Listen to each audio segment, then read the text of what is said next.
Handog ng Radyo Pilipinas World Service ang programang Global na Tayo. Pag-uusapan, hihimayin, aalamin ang mga isyung pinag-uusapan ng bayan at dadalhin sa pandaigdigang plataforma. Global na Tayo, talakayang hindi lang pambansa, bagkus pang global community pa. Global na Tayo, dito sa Radyo Pilipinas World Service, ang online digital station ng Pilipino saan man sa mundo. Tara na, Global na Tayo! Muli po isang mapagpalang pagbati ngayong araw na ito at welcome na naman sa isa pang episode ng programang Global na Tayo.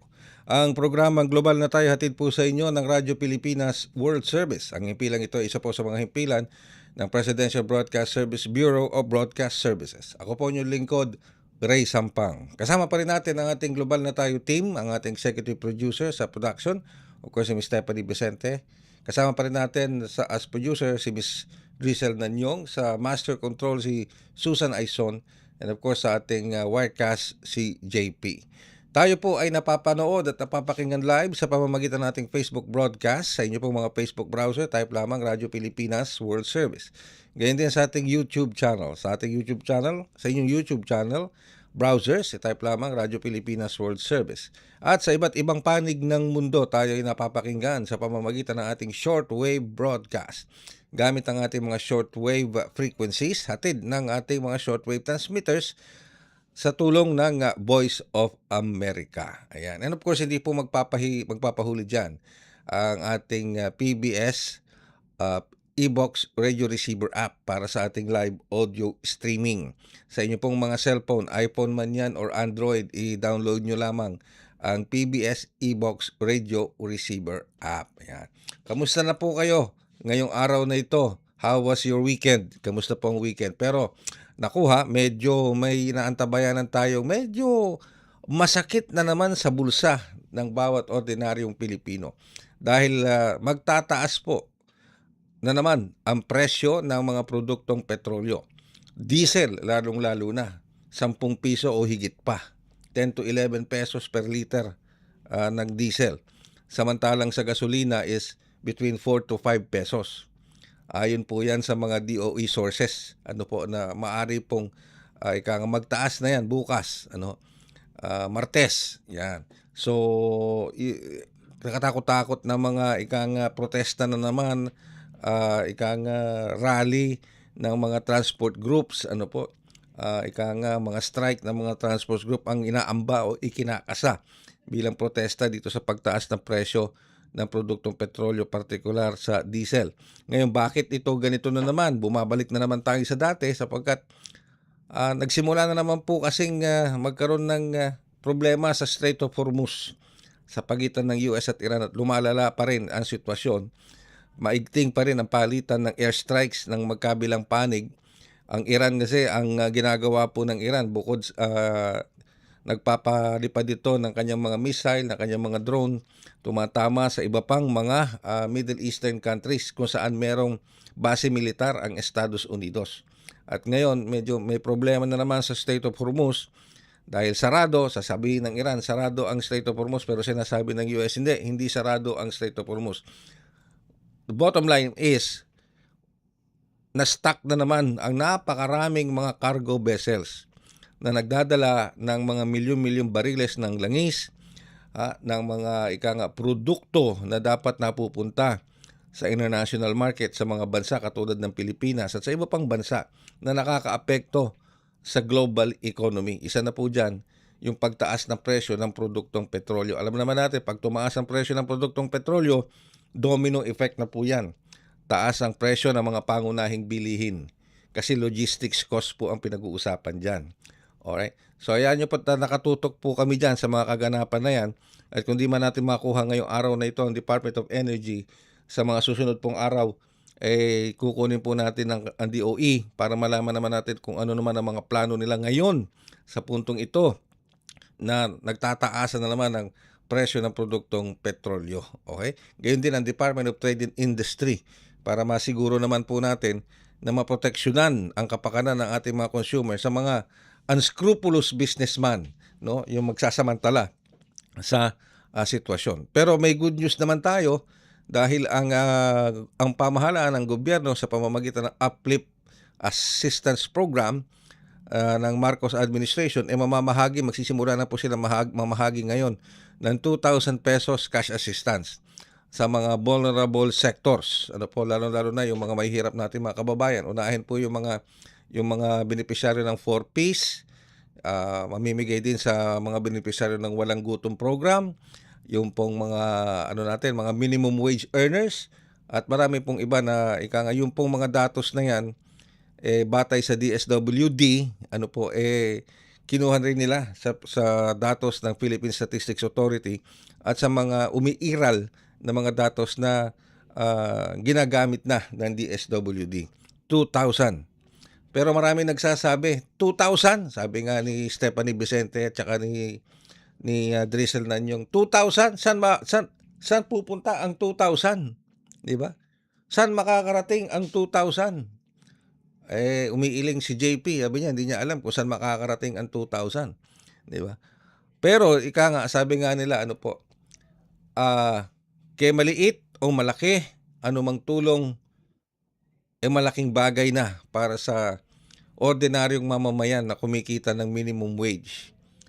Maliit o malaki, maliit man, makatutulong pa rin para sa makatawid yung ating mga kababayan na nasa laylayan ng lipunan. Kasi napakarami po kasing beneficiaryo niyan. Milyon-milyong mga Pilipino ang beneficiaryo at kinakailangan ma-spread out yung financial assistance na yan mula sa Uplift Assistance Program ng administrasyon. And we will be trying our best na makuha ang DSWD, Department of Social Welfare and Development, para po sa start na pamamahagi ng 2,000 pesos na assistance na yan dito sa ating programa sa Radyo Pilipinas World Service. Lalo pa ngayon, tataas ang presyo ng produktong petrolyo. Marami na hong nagsasabi na, sabi ko nga kanina, marami na mga transport groups ang nagpahiwatig na mag-i-strike sila, hindi sila papasada dahil hindi na kaya. Okay? Kasi 10 piso per liter. Ang alam kong 10 piso per liter na tumama nun sa atin nung nagsimula yung US-Iran, yung unang-unang simula ng US-Iran war at sinara yung Strait of Hormuz. Ang ngayon, bumabalik na naman tayo sa dati. Okay? So, yung iba namang mga kababayan natin, mas pinipili ngayon na mag-commute kaysa magdala ng kanilang mga sariling sasakyan dahil mas mahal daw kapag dala ang kanilang sariling sasakyan. Ang problema, kapag nagkaroon ng transport strike, paano ngayon yung additional na public commuters na gagamit ng public transport, lalo na mga jeepney, kung magi-strike? Diba? So medyo kinakailangan pinaghahandaan po yan ngayon pa lang ng pamahalaan. Okay? Pero sa kabuuan po ng ating programa, yan yung ilan lamang mga kaganapan dito sa ating bayan. Lalo na yung ating mga overseas Filipino workers, yung ating Filipino diaspora. Yan po yung ilan lamang sa mga kaganapan. Hindi pa huyan yung lahat. Maraming kaganapan ngayon. Maski na sa bahagi ng politika. Oo, talaga naman. Mamaya pag-uusapan natin yan. Pero meron pa rin tayong mga pag-uusapang mga bagay na karapat-dapat din namang malaman ng ating mga OFWs, Filipino diaspora, at maging ng mga kababayan natin dito sa bansa. Kung sakaling di pa nyo alam, may magaganda rin naman po tayong mga kaganapan na dapat ibahagi po sa inyo. For example, makakasama po natin dito sa ating programa ang Interagency Council Against Trafficking o IACAT. Ito po kasi ay may kinalaman dito sa ating National Awareness Month laban sa human trafficking. Okay? Kasi inilunsad ng Interagency Council Against Trafficking itong kasabay ng National Awareness Month laban sa human trafficking na may panawagan sa gobyerno at pribadong sektor na magkaisa laban sa krimen. Natatandaan nyo, last week nakapanayam natin si Secretary Hans Leo Kakdak at ang ating Philippine Ambassador sa Cambodia. Ito ay may kinalaman dun sa pagtatayo ng bagong MWO Cambodia, Migrant Workers Office Cambodia. At isa sa mga tutugunan ng MWO Office sa Cambodia, bukod sa mga pangangailangan ng mga overseas Filipino workers doon, yung issue ng human trafficking na nangyayari na nakakabiktima sa ating mga kababayan dito sa Pilipinas at nadadala sa bansang Cambodia, sa Myanmar, at sa iba pang Southeast Asian countries na nasasadlak sila sa illegal recruitment, napupunta sa human trafficking at napupunta sa mga scam hub operations. Yung iba, mas malala pa doon kung minsan yung iba nagiging surrogate mother pa. Diba? So, tamang-tama itong ating magiging panayam with the Interagency Council Against Trafficking hinggil po dito sa patuloy na paglaban sa human trafficking. Nasa linya na po natin ng komunikasyon ngayon ang ating Executive Director ng Interagency Council Against Trafficking, walang iba kundi si Executive Director Attorney Hannah Lizette Manalili. Magandang umaga po, Executive Director Manalili, at welcome sa programang Global na Tayo. Magandang umaga po, Sir Ray, pati sa inyong mga tagapakinig. Maraming salamat sa pag-imbita sa Interagency Council Against Trafficking para nga naman dito sa sama-sama nating paggunitan ng National Anti-Trafficking in Persons Awareness Month. Alright.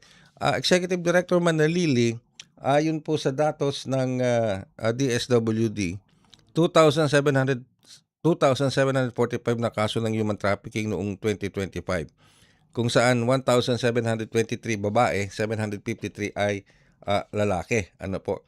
So, sa kasalukuyan, kamusta po ba ang patuloy nating paglaban dito sa human trafficking? Lalo-lalo na, ang dami po nabibiktima ng mga kababayan natin na nabibiktima ng illegal recruitment and then nauuwi sa human trafficking.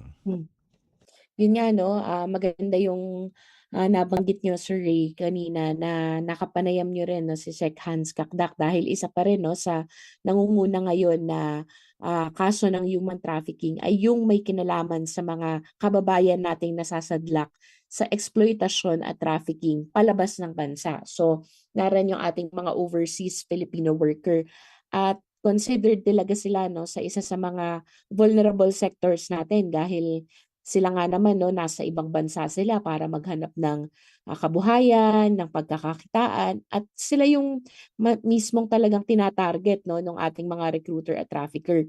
At isa nga sa mga nakikita natin at yung tema din ng United Nations ngayong buwan sa pagdiriwang ng World Day Against Trafficking ay may kinalaman dito sa mga scam center na to dahil napakataas ng bilang na nakikita ng biktima ng human trafficking dito sa mga scam center. Kaya isa tayo yung Pilipinas sa mga matibay ang pagsusulong na tapusin yung human trafficking pagdating dito sa issue ng mga illegal scamming. So una sa lahat nakikipag-ugnayan tayo sa iba't ibang ahensya ng pamahalaan gaya nga ng Department of Migrant Workers, ng Department of Foreign Affairs para matulungan yung ating mga kababayan lalo na yung nasa ibang bansa.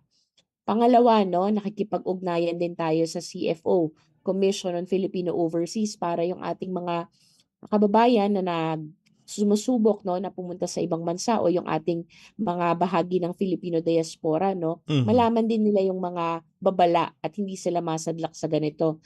Dahil isa sa mga issue na natutukoy natin yung third country recruitment. Kumbaga yung kababayan natin, hindi lang yung nandito sa Pilipinas ang nire-recruit. Yung mga nandun na sa labas ng bansa, sila rin hinihikayat sa mga ganitong issue. So isa yan sa mga pinagtutuunan natin ng pansin base nga dun sa mga datos na meron tayo ngayon. Okay. Executive Director, nabanggit ko kanina 2,745 na kaso ng human trafficking noong 2025. And ngayong 2026, I just don't know if this is confirmed, nakapagtala naman ng 507 na cases. Batay po dito sa mga numbers na ito noong 2025 to 2026, saan po nakikita ng interagency yung nakakapagtala tayo ng malaking bilang ng mga nabibiktima ng human trafficking? Mataas pa rin yung bilang nanggagaling sa National Capital Region natin. Karamihan pa rin nitong mga tinutulungan natin na biktima ng human trafficking nanggaling sila or resident sila within NCR gaya ng Metro Manila, yung mga karatig bayan malapit sa Metro Manila. At napakataas pa rin ng bilang ng mga overseas Filipino workers na nasasadlak sa issue ng human trafficking within Southeast Asia. Mhm. So yan yung tinitingnan natin, no, yung kung saan dito sa Pilipinas nanggagaling or nata-target. At pangalawa, saan sila, no, dinadala. So yun yung lumalabas sa ating mga datos. Okay. Ah, pero, despite of these numbers, napanatili ng Pilipinas ang Tier 1 status sa 2025 Trafficking in Persons Report ng US na ibinibigay sa mga bansang tumutupad sa minimum standards laban sa trafficking. So how were we able to do this, Executive Director Manaliling? Oo, magandang point po 'yun 'no, sa kabila po nung lahat ng hamon na hinaharap natin pagdating sa issue ng trafficking 'no, nare-retain natin yung for 10 years now actually 'no, napakatagal na panahon na-retain natin yung Tier 1 ranking at ito ay isang ranking na, um, kaunti lang 'no sa mga bansa sa buong mundo ang nakakakamit nito. At bakit nga ba 'no nare-retain natin yung Tier 1 ranking sa kabila ng lahat ng hamon na ito? Dahil patuloy 'no yung commensurate at sustained effort ng Pilipinas, hindi lamang ng gobyerno 'no, pero nakikipag-ugnayan tayo sa ating mga partners, private sector at non-government organizations pagdating sa pagsugpo ng issue ng human trafficking. So number 1 na diyan 'no, pinapalakas natin yung whole of society at whole of nation approach. Actually Sir Ray 'no, yung ating Interagency Council Against Trafficking, para sa kaalaman ng lahat, hindi lamang po ito binubuo ng ahensya ng pamahalaan. So meron pong 3 non-government organization representing yung ating mga overseas Filipino workers, mga kababaihan, at mga kabataan na usually nagiging biktima ng human trafficking. So napakalaki 'no ng role na ginagampanan nila para masiguro na represented ang mga, Mhm, stakeholders na ito. mhm, Pangalawa 'no, yung, isa sa mga matibay sa approach natin yung holistic approach pagdating sa issue ng trafficking. So meron tayong 4 na areas 'no. Number 1 yung prevention and advocacy. Gaya nitong ginagawa natin ngayon 'no, Sir Ray, mhm, pinapatibay natin, pinapalakas natin through awareness, information, and education kung paano mapapalaganap 'no, yung mga warning signs, yung mga red flags, yung impormasyon tungkol sa human trafficking para mhm, mapagtibay ang proteksyon. Pangalawa, yung aspeto ng protection at reintegration. So, itong mga ating mga kababayan na nabibiktima ng human trafficking 'no, nangunguna yung Department of Social Welfare and Development para tugunan yung kanilang mga pangangailangan. Pangatlo 'no, hindi pagkatapos nating i-rescue ang ating mga biktima ng human trafficking 'no, sinisiguro ng ating mga law enforcement and prosecution na iniimbestigahan at sinasampahan ng kaso, inaaresto yung mga taong nasa likod ng krimen na ito. So, mataas yung bilang at sustained ang bilang ng ating mga raid and rescue operations, ng mga kasong sinasampa mhm. ng ating mga kapulisan at ng ating prosecutor at yung nako-convict partnership and networking. So, hindi tayo, gaya nga nung ano 'no, global issue ito, yung issue ng Yes. human trafficking, transnational crime. Tumatawid yung issue, yung biktima at yung mga perpetrator. So, napakalaking bagay yung makipagtulungan din tayo sa iba't ibang bansa. Alright. Pero, correct me if I'm wrong, Executive Director Mandarili, hindi lang sa Southeast Asia, napupunta itong mga biktima ng human trafficking. Like you mentioned earlier, nakikipag-ugnayan din kayo sa Commission on Filipinos Overseas.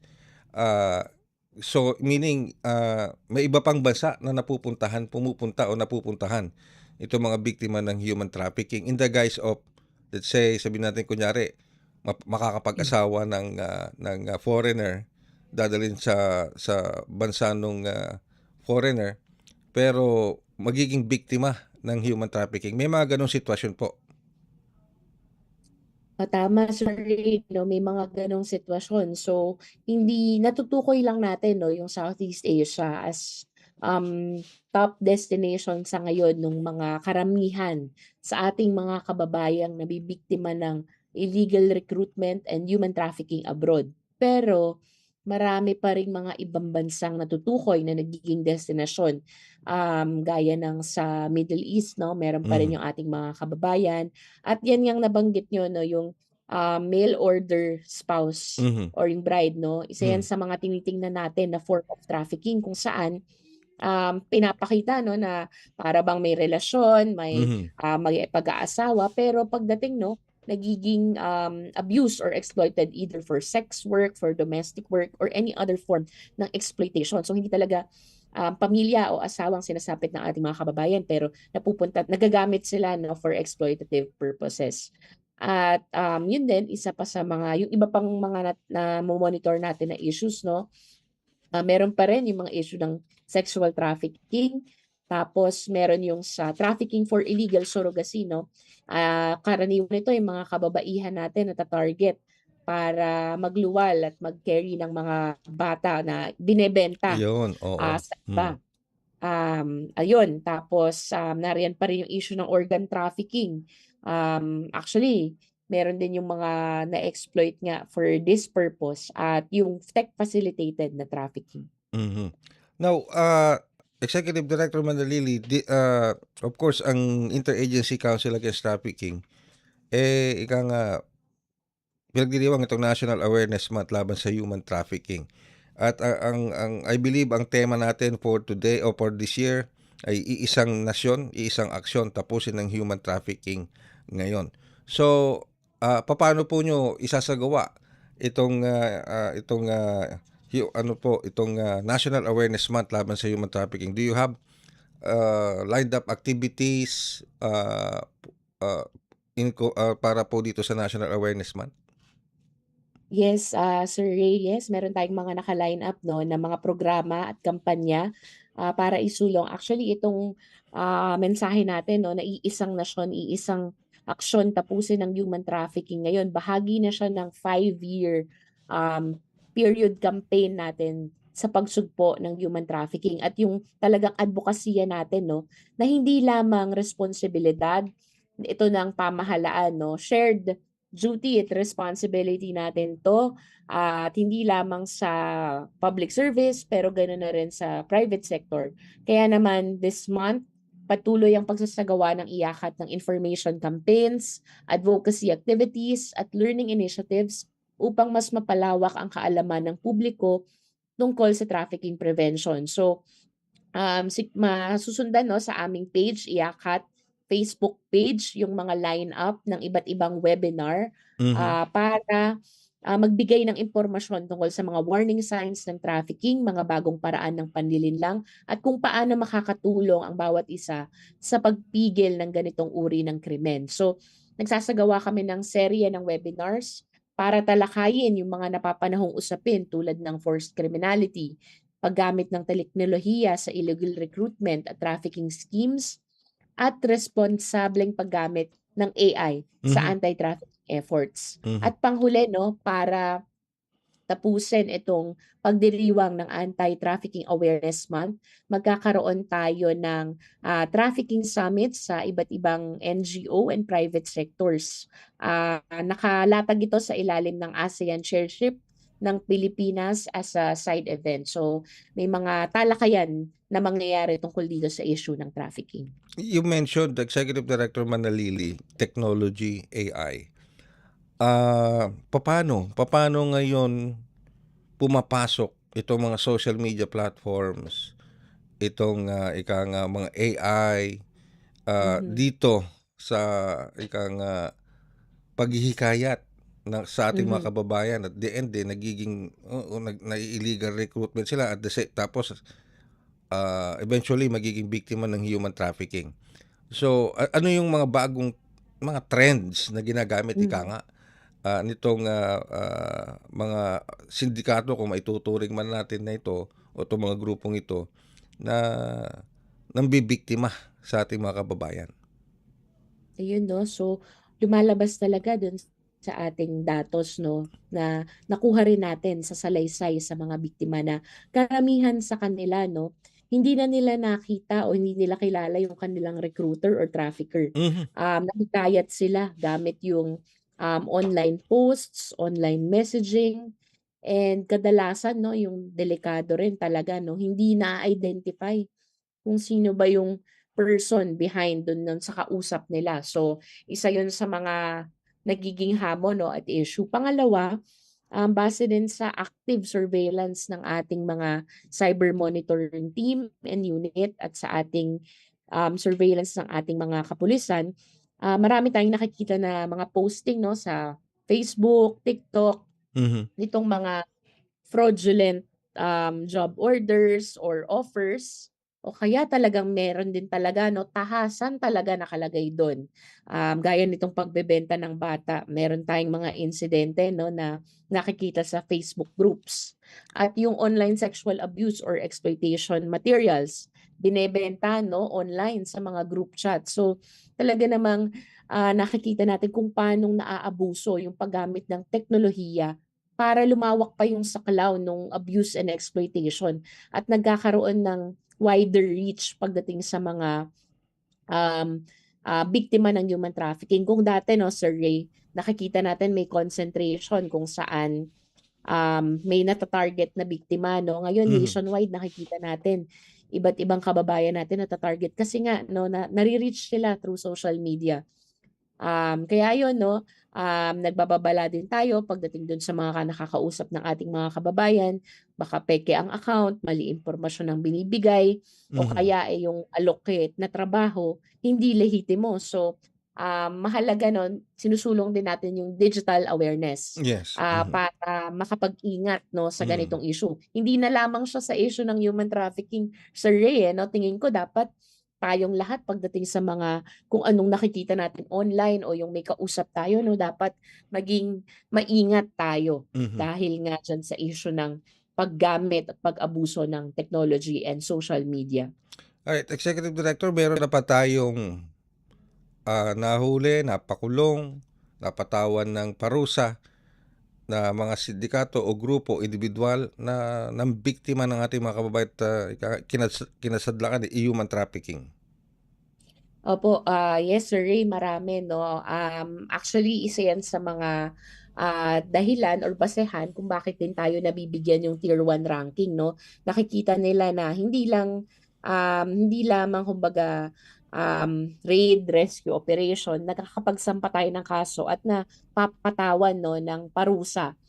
So, nitong mga nakaraang taon, yung mga isa sa mga biggest, wins din natin, yung mga sindikato talaga ng, grupo na tuma-target sa ating mga kabataan 'no, pagdating sa child sexual abuse or exploitation material. At pangalawa 'no, yung, mga grupo or sindikato behind doon sa issue ng online, ng illegal scamming, yung mga kababayan nating na-trap nga sa online scamming, na napatawan na rin ng parusa at Mhm. ng karapatang, hatol sa hukuman. Okay. Pero siyempre alam ko, like you said, Executive Director Manalili, IACAT, is a, collaboration of different government agencies, ano po. So this Yes po, involves, tama. does this involve also the ICT, mga local government units natin, the SWD? So how are you able to harness all of these different government agencies para po ika nga ipatupad ang mandato ng, IACAT? Oo, tama. Isa sa ilan sa mga miyembro natin 'no, actually co-chair, ng Interagency Council Against Trafficking ang Department of Social Welfare and Development. Kaya nga naman sila yung nangunguna 'no, pagdating doon sa proteksyon at lahat ng pangangailangan na, sapat para doon sa ating mga biktima ng human trafficking. At kasama rin natin 'no, ang DICT pagdating lalo sa issue ng mga cybercrime related na trafficking. So, katuwang natin sila 'no dun sa tingin ng mga fraudulent, online pages, online accounts na talagang tina-target yung ating mga kababayan. So, paano nga ba natin, nasisiguro 'no na yung iba't ibang ahensya napapatupad yung kanilang mandato? So, regularly nagko-conduct ng, council meetings ang IACAT sa pamumuno ng Department of Justice at, dito tinatalakay 'no yung mga polisiya at yung mga recent updates pagdating sa issue. At bukod pa rito 'no, nagpapatawag rin kami ng maya't-mayang mga case conference para dun sa mga specific issues and trends. Kaya naman up to date din 'no yung aksyon ng gobyerno at coordinated with different agencies dahil sentro yung iakat no para pag lapitin lahat ng mga ahensyang involved para lumaganap no yung impormasyon at maatukoy natin ano yung aksyon na kailangan nating gawin. So gaya nga nun, kung may involved na online platform, papatawag natin ating mga kapulisan at DICT para matutukan no yung online takedown at yung pagkuha ng ng ebidensya. Ayun. Okay, so siguro po gusto ko mapahabain. Ang ganda. Interesting. Very interesting yung ating pinag-uusapan natin. Executive Director Manalili. And I have a long list of questions. Kaya lang talagang medyo limitado yung ating oras for this first part ng ating panayam sa iyo. So siguro ngayon pa lang magpapa-advance na ako ng part 2 ng panayam Sure po, namin. no? Talagang bahagi din naman yan ng trabaho at tungkulin namin, Sir Ray, no? Kailangan mapalaganap talaga Yes. natin yung impormasyon para makapag-ingat din tayong lahat. Opo. Siguro mensahe na lamang po, Executive Director Madalili, sa ating mga kababayan dahil marami pong nanonood at nakikinig sa inyo, hindi lamang dito sa Pilipinas kundi sa ibayong dagat, yung mga OFWs natin, pati yung mga Filipino diaspora natin. Ano po ang maaaring mensaheng iparating nyo sa kanila, lalo pat ito nga para sa ating National Awareness Month laban sa human trafficking? Oo, siguro yung isa sa mga mensahe ko lalo na pagdating sa ating mga Filipino diaspora no sa at the end of the day no talagang community-based pa rin ang isa sa mga malakas na pagtugon pagdating sa issue ng human trafficking. Kaya po hinihikayat ko rin ang lahat na maging mapanuri, magbantay po sa mga ganitong red flags at issues ng trafficking at mag-report no sa ating hotline sa ating mga tanggapan kung may mga suspicious transactions, persons, or activity. Bukas po ang aming mga linya para sa impormasyon at intelligence at talaga namang itong mga impormasyon na ito ay naging source na ng investigation at actual rescue. Kaya napakahalaga no, ng role ng bawat isa pagdating sa issue na ito at sangsod po. Kaya yun lamang po, maging maingat po tayo at sama-sama nating palakasin ang ating kampanya at ang laban kontra human trafficking. Tumutok po kayo sa mga programang naka-line up para pa sa mas mahabang talakayan pagdating sa issue ng human trafficking. With that, Executive Director Manalili, maraming salamat po sa oras sa pinagkaloob nyo sa ating programa. Maraming salamat po. Magandang umaga. Ang ating pong Executive Director ng Interagency Council Against Trafficking, Attorney Hannah Lizette Manalili. Magbabalik po kami makalipas ang ilang paalala. May dalawang mukha ang gutom na matagal nang kinahaharap ng bansa. Ang gutom ng magsasakang buong araw nagtatanim pero kapos pa rin ang kita. Ang gutom ng pamilyang walang maihain. Ang ugat ng problema, maraming dinadaan ng mga middlemen ang mga ani. Nagmamahal ang pagkain pero lumiliit ang kita ng mga magsasaka habang nahihirapang makabili ang mga pamilya. Ito ang binago ni Pangulong Ferdinand Marcos Jr. Ang presidente natin napakalinaw ng instruction sa amin noon, huwag kami bibili sa mga malalaking kumpanya. Unahin ang mga farmers co-op. Lahat ng mga benepisyaryo ng walang gutom, sa farmers co-op rin tayo humahango. So sir, yung farm niya, doon na kami bumibili. Noong nakaraang linggo, dinayo ng Pangulo ang South Cotabato. Kanyang ininspeksyon ang pagsasanib puwersa ng Department of Agriculture at Department of Social Welfare and Development para tiyaking mula bukid ay diretso na ang ani sa DSWD. Na-conceptualize na ating Pangulo, mabawasan yung layers, lumaki ang kita for both the farmers and mas baba din ang gastos for the consumers. Pinakinggan din ng Pangulo ang mga pamilya. Ngayon, mas makakain na talaga kami ng 3 beses sa isang araw. Kanin na. May ulam na sir, may protein na tayo eh. Ganito, hindi na kayo nag-aalala na lalo na kayo, ang dami ninyong pinapakain. Para sa Pangulo, ang food security ay hindi lang programa, kundi pangako na ang tulong ay pangmatagalan. Ang tawag namin, hindi na farm to market. Ang tawag namin dito, farm to table. Dahil tuloy-tuloy mula sa mga farmer, dire-diretso na sa kanilang hapagkainan. Sa buong bansa, tuloy-tuloy ang trabaho. Isa-isang inaayos ang mga bagay na magpapagaan sa buhay ng mga Pilipino, tulad ng sama-samang pagkilos ng pamahalaan para sa siguradong pagkain sa bawat hapagkainan. Mabigat ng konti. Global na tayo. Global na tayo. Kasama si Ray Sampar. Dito sa Radyo Pilipinas World Service. Kayo po'y patuloy na sumusubaybay sa ating programang Global na tayo dito pa rin sa himpilang Radyo Pilipinas World Service. Sa puntong ito, bigyan natin ng report mula kay J. Mark Dagala, pagiging pro-admin ng pinatay na vlogger sa Caloocan, isa sa mga tinitingnang anggulo ng PNP sa kaso ng pagpatay dito. Ang detalye ng balita mula kay J. Mark Dagala. Kumikilos na ang National Capital Region Police Office o NCRPO at iba pang unit ng pulisya para sa malalimang investigasyon ukol sa nangyari pamamaril at pagpatay sa babaeng vlogger sa Caloocan City noong isang linggo. Ay kay PNP Chief Police General Jose Melencio Nartates Jr. kabilang narito ang media engagement at trabaho ng 24 anyos na vlogger na si Alicia Lipata na mas kilala bilang Mima Alicia. Kaugnay nito, inatasan din ni Nartates sa PNP Anti-Cybercrime Group na magsagawa ng review sa mga post at content ng biktima sa social media. Lalo't sinasabi masugid itong taga-suporta ni Pangulong Ferdinand R. Marcos Jr. Pinatututukan din ng PNP Chief sa mga pulis sa ground ang partner ng biktima na kasalukuyang nasa Camarines Doctors Hospital.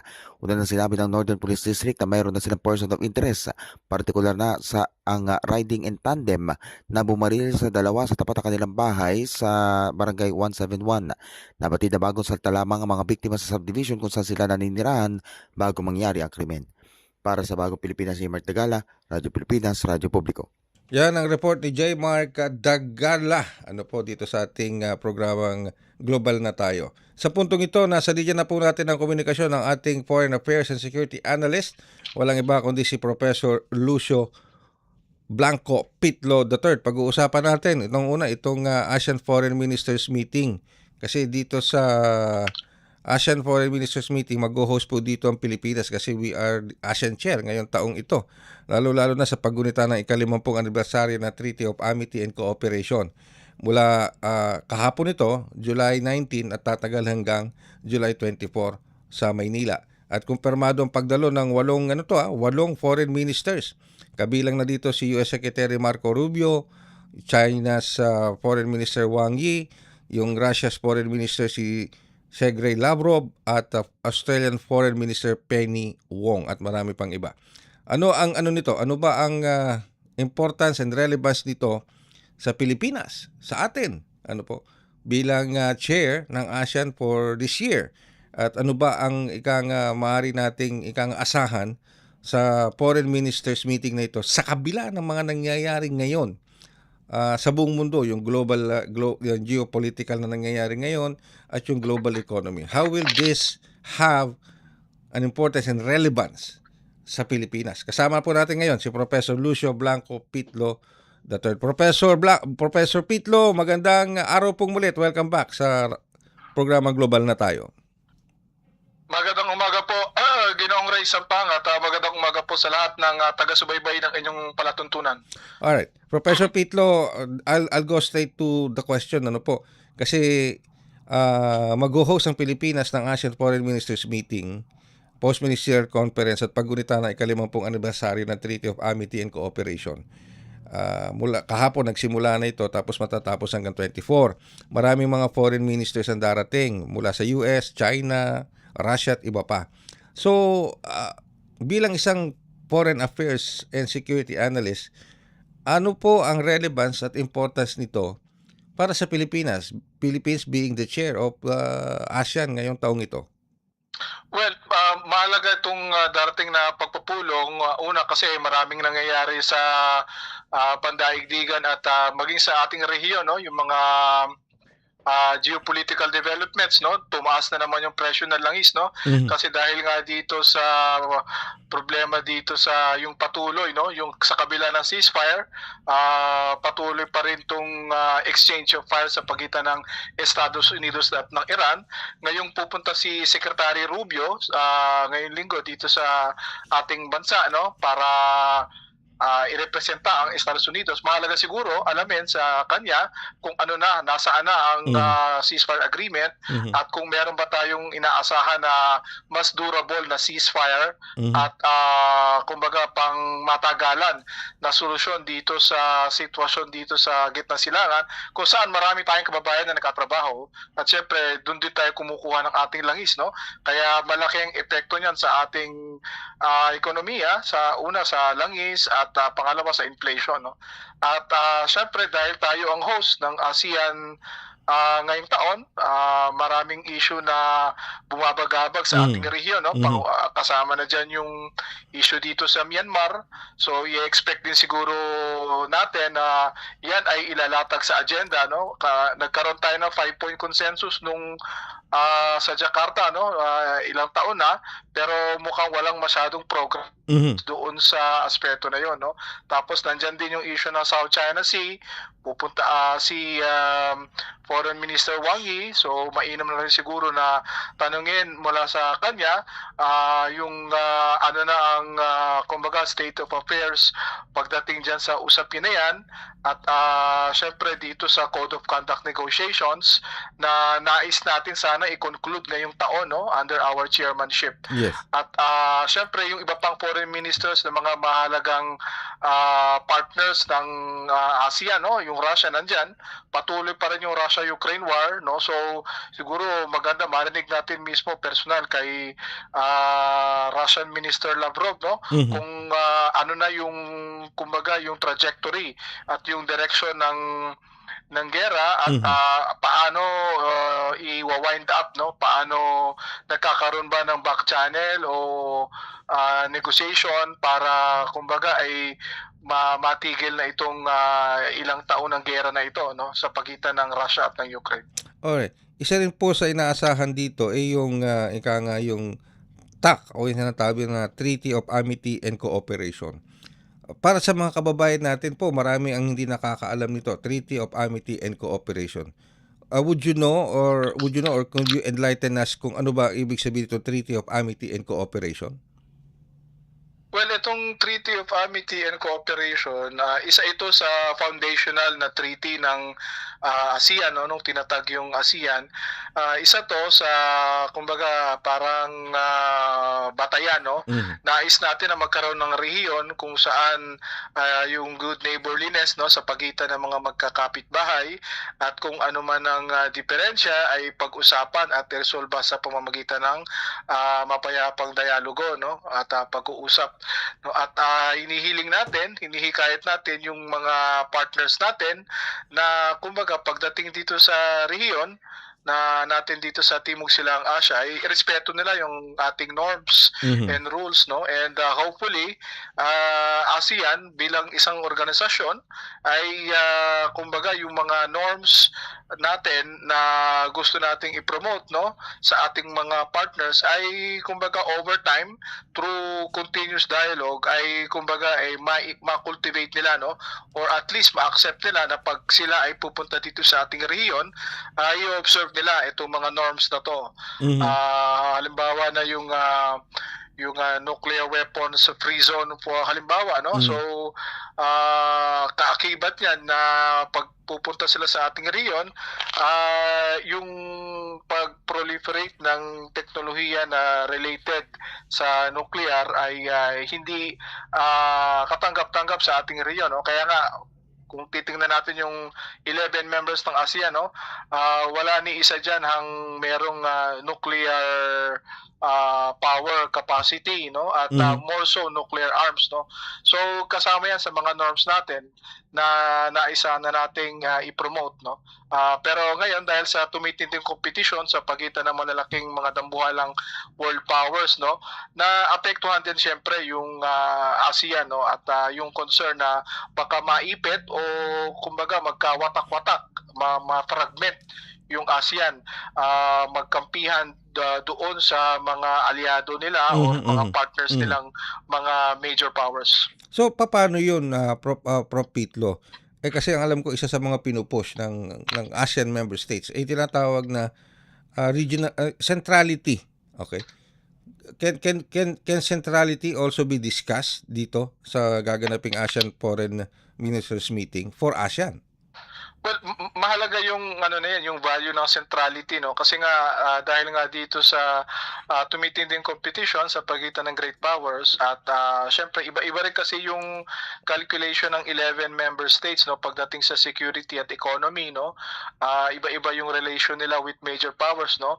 Merong iba na malapit sa isang major power, yung iba naman mas malapit sa kabilang major power, no? So iba-iba rin yung pagtingin nila dito sa mga regional at global developments, no? So yung centrality ay mahalaga para magkaroon ng parang bottom line, no? Consensus. Diverse yung 11 miyembro ng ASEAN ngayon, hindi talaga ine-expect natin, no, na on the same page sa lahat ng bagay, no? Pero at least meron tayong pinagkakasunduan na pangahawakan na good for all the 11. Halimbawa, itong regional economic integration, lahat tayo, no, lahat ng miyembro ng ASEAN nais na mapalakas yung kanilang kalakalan, yung pamumuhunan at syempre yung connectivity, no, yung mga infrastructure projects na maglilink sa kanilang mga kapitbahay. Yan naman across the board may consensus naman tayo diyan. So halimbawa itong digital economy, no, kasi isa ito sa mga towards the end of the year, no, itong Digital Economy Framework Agreement ng ASEAN, no, isa yan sa mga most likely deliverable, no, na ma-achieve, no, ma-achieve ngayong pamumuno natin bilang rotating chair ng ASEAN ngayong taon, no. So yan naman ay kumbaga ay pinapalakas yung papel, no, yung role ng digital economy sa pagyabong ng ekonomiya, particular doon sa mga small and medium enterprises, yung cross-border trade, yung cross-border currency payment transactions. Okay. So, yung mga yan ay kumbaga hindi naman yan sensitive, hindi naman yan political. Actually, mas marami nagbe-benefit dyan, no? So, may consensus dyan pagdating sa ASEAN. Ngayon yung centrality, naghahanap tayo ng mga bagay o values na pangahawakan ng lahat at more or less yung lahat ay will go around that centrality. So, merong mga members ng ASEAN, gaya natin sa Pilipinas, aliado tayo ng Estados Unidos, merong mga bansa naman na malapit sa China, pero sa kabila ng mga ganong inclination, no, nakikita natin na Pilipinas, ng Cambodia, Laos, ng lahat, no, sa ASEAN na mahalaga na panatilihin itong ASEAN at hindi siya mag-fragment. Kasi kung mangyayari yon, mas madali para sa mga major powers na. Okay. Alright. Medyo naputol lang po yung ating komunikasyon. Let's try to get back Professor Pitlo III sa ating linya ng komunikasyon. Napakahalaga nung kanyang ipinapaliwanag, lalo na doon sa aspeto ng centrality, lalo na dito sa mga ASEAN member states. Pero tulad nga ng nabanggit ko, so napaliwanag naman ni Professor Pitlo yan. Pero Professor Pitlo, medyo naputol lang tayo, no, Professor Pitlo. Pero just before I let you go, kasi medyo alam kong traveling ka rin, meron kang earlier commitments. Just one more question before I let you go. Pinag-usapan natin centrality and of course yung ASEAN Foreign Ministers Meeting. Hindi ko maiwasang itanong ito.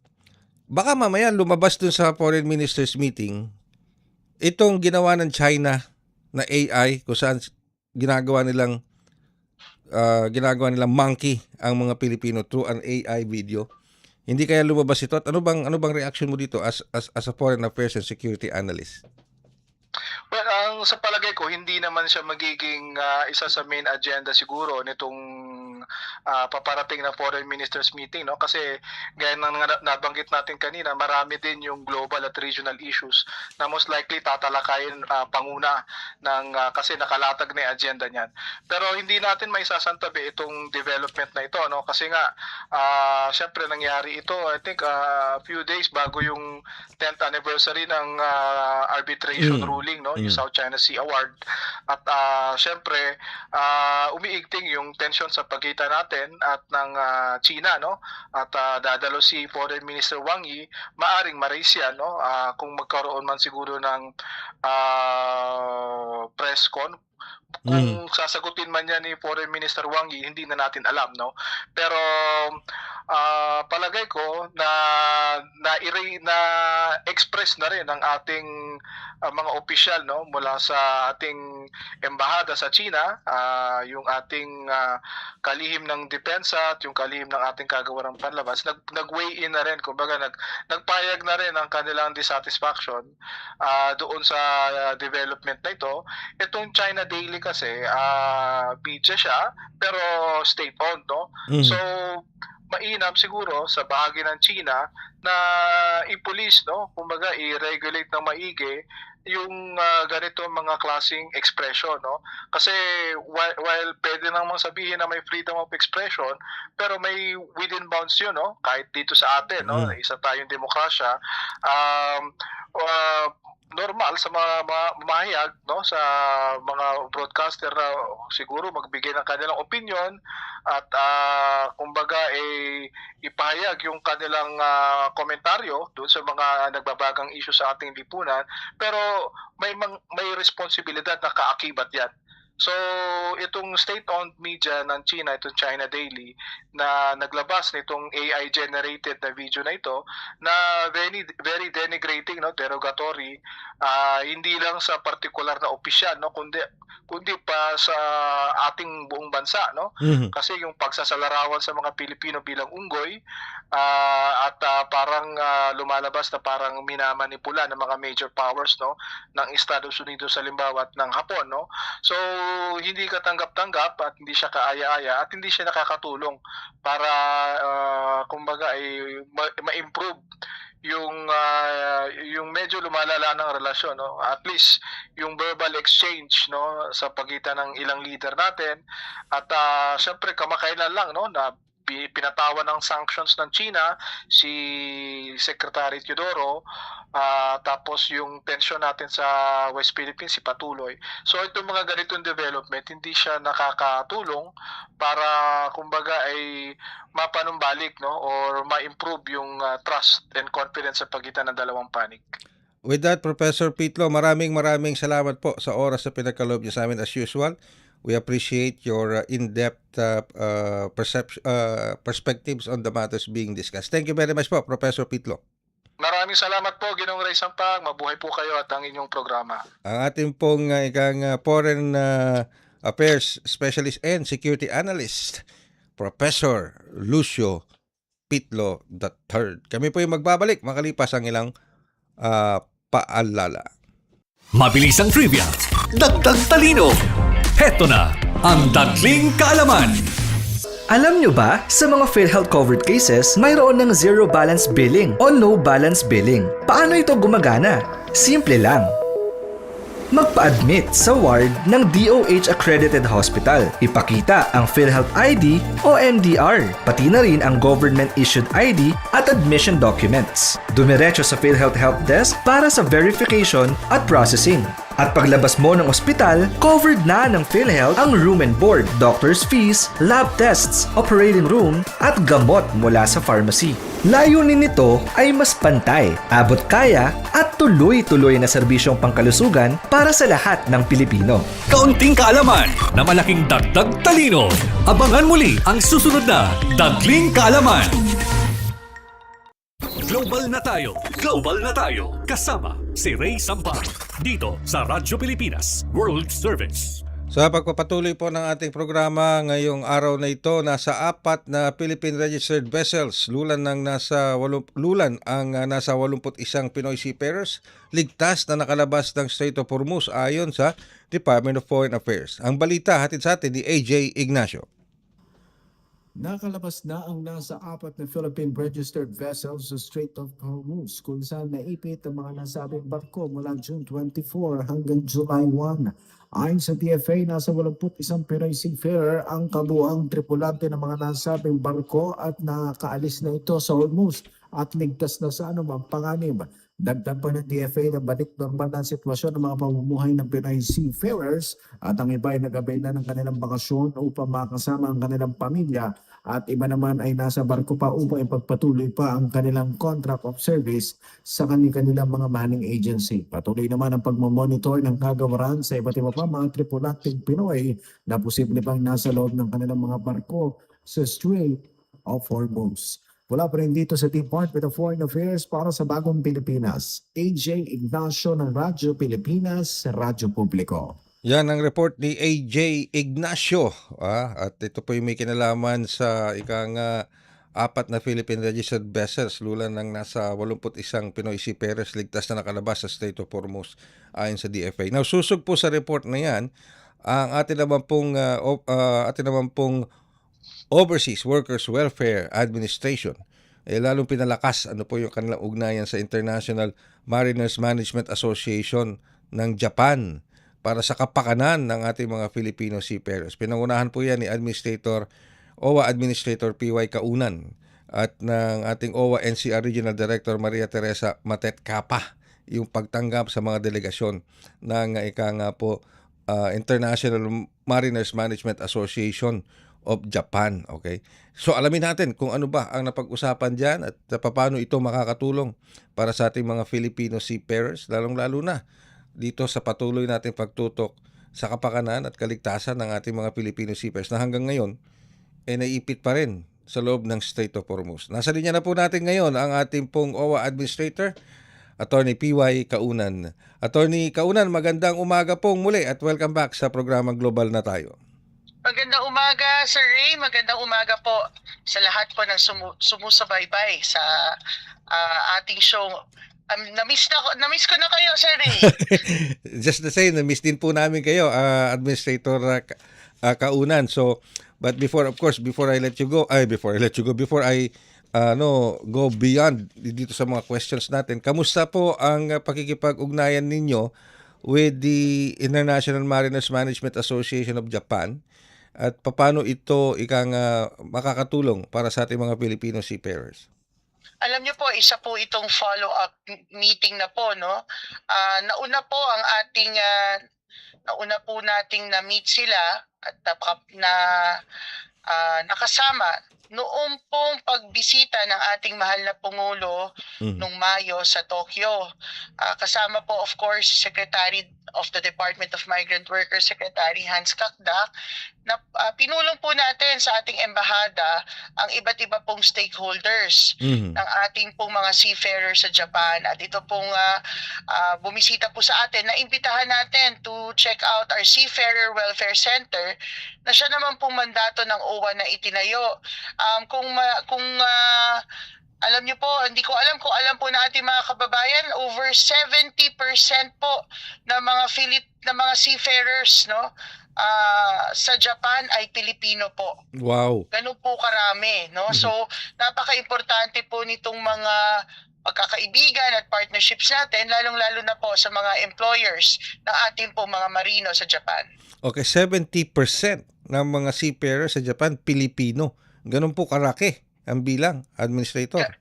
Ganun po kalaki at matagal na pong ganun ang ating presensya sa Japan, no, pagdating sa mga seafarers. Grabe po ang tiwala ng mga Hapon at ng mga employers, no, sa ating mga ship owners po, Japanese ship owners. Alam niyo, maikwento ko, buhay pa po si Sec. Toots Ople noon, ang unang secretary ng Department of Migrant Workers.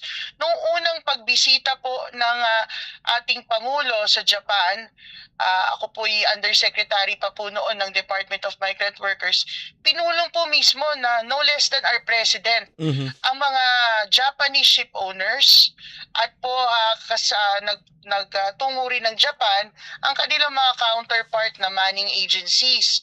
Dahil nga po sa pasasalamat on both sides, no, ng ating mahal na Pangulo sa tiwala ng mga Japanese ship owners sa ating po mga kadete na mga Pilipino, and the same way po ang mga Japanese employers expressing their gratitude at kanilang pong utmost trust sa ating pong sa kakayahan ng ating mga seafarers. Okay, so 70% ay ng workforce sa Japanese maritime industry are Filipino. So ano naman po, Administrator Kaunan, lalo na sa aspeto ng welfare protection, ang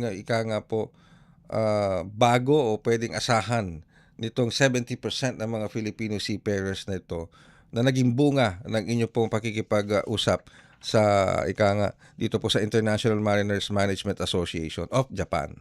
Marami pong potential collaboration na pinag-usapan po tayo. Isa po sa ating nilahad sa kanila, ang plano po ng OWA under the Alagang OWA Step Up Program na mag-offer po ng mga libreng kurso, lalong-lalo na po sa language proficiency.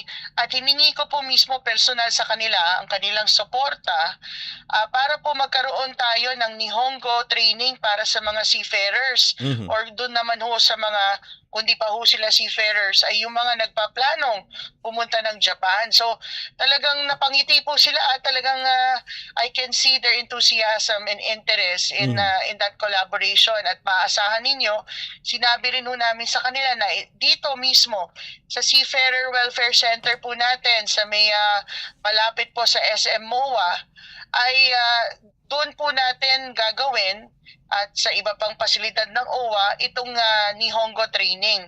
Ito rin po ay dulot ng ating naging partnership sa TESDA na pinirmahan natin noong June 7 at Sir Ray, unahan ko na. Ngayong araw na ito may malaking pirmahan din ang DOLE, DMW, TESDA at OWA para rin dito sa training patungo naman sa employment, whether sa Pilipinas at abroad. So kasama dito dun sa napag-usapan namin yung Nihongo proficiency para sa ating mga marino. Yung Nihongo proficiency na nababanggit po niyo, Administrator PY, sino mag-shoulder ng expenses nun? Ito po ay issue-shoulder. Of course, ang TESDA merong scholarship, pero OWA po ito under the Alagang OWA natin na line item, no? Alagang OWA Step Up Program natin.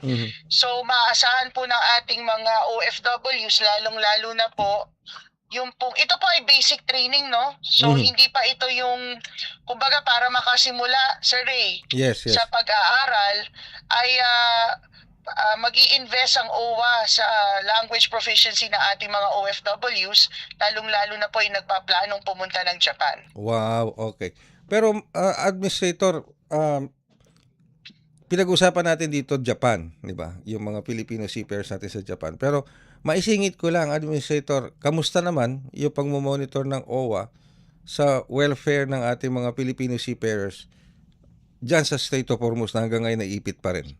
Tama po yan, no? So patuloy po tayo. And of course, ang lead po dito, ang Department of Foreign Affairs at syempre ang ating mother department, ang Department of Migrant Workers sa pagmomonitor ng iba't iba pong kondisyon, ng mga kondisyon ng ating iba't ibang mga seafarers, no?